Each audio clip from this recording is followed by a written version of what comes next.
اور بھائی اس کے بعد اگلے دن جو ہے یعنی 15 شعبان، اس کے روزے کے بارے میں کوئی حدیث صحیح نہیں. یہ جو مشہور ہے اس دن کا روزہ رکھنا جو ہے وہ خاص طور پر اس دن کا روزہ، اس کے لیے جو حدیث آئی ہے وہ بہت کمزور ضعیف ہے، قابل اعتبار نہیں. البتہ ابھی بات کر چکا ہوں کہ شعبان کے سارے ہی مہینے میں آپ روزے رکھا کرتے تھے، سارے مہینے کے اکثر ایام میں روزے رکھا کرتے تھے. لہذا وہ فضیلت جس طرح آج کے دن کو حاصل ہے اسی طرح کل کے دن کو بھی حاصل ہے، پرسوں کو بھی حاصل ہے، ترسوں کو بھی حاصل ہے. اور جنہوں میں نہیں رکھا گیا اس دن رکھ لو. لیکن خاص طور سے 15 شعبان کے روزے کی تو کچھ زیادہ فضیلت سمجھ کر روزہ رکھنا مناسب نہیں، لیکن سارے شعبان میں جب بھی موقع مل جائے رکھ دیا جائے. اس طرح اس شب برات کو، اس رات کو گزارنا چاہیے، اللہ تبارک و تعالیٰ سے دعائیں کرنی چاہیے. البتہ ایک بات اور سمجھ لیجیے، ایک روایت میں آتا ہے کہ اللہ تعالیٰ اس رات کے بارے میں بھی آتا ہے، شب قدر کے بارے میں بھی آتا ہے کہ اللہ تعالیٰ اس رات میں اتنے لوگوں کی مغفرت فرماتے ہیں جس میں قبیلہ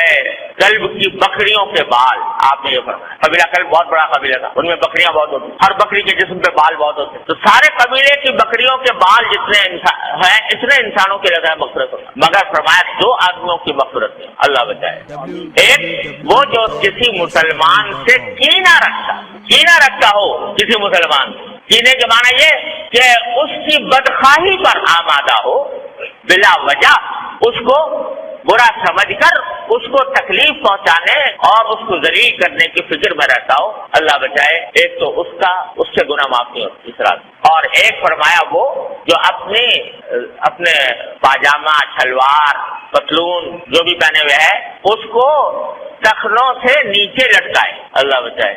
تو اس کے بارے میں بھی حدیث میں آتا ہے. لہذا اس کا اہتمام کرنا چاہیے، ہمیشہ ہی کرنا چاہیے کہ اللہ تعالیٰ کسی مسلمان کے خلاف دل میں کینہ رکھنے سے محفوظ رکھے. ارے بھائی کوئی اگر کسی سے کوئی غلطی ہوئی ہے تو اس غلطی کا اس سے بتا دو، معاملہ صاف کر لو.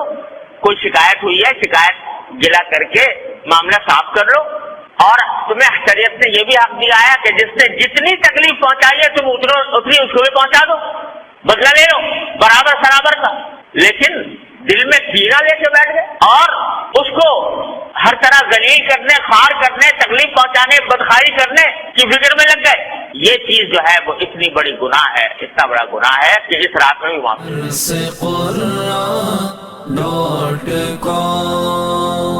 www.darsequran.com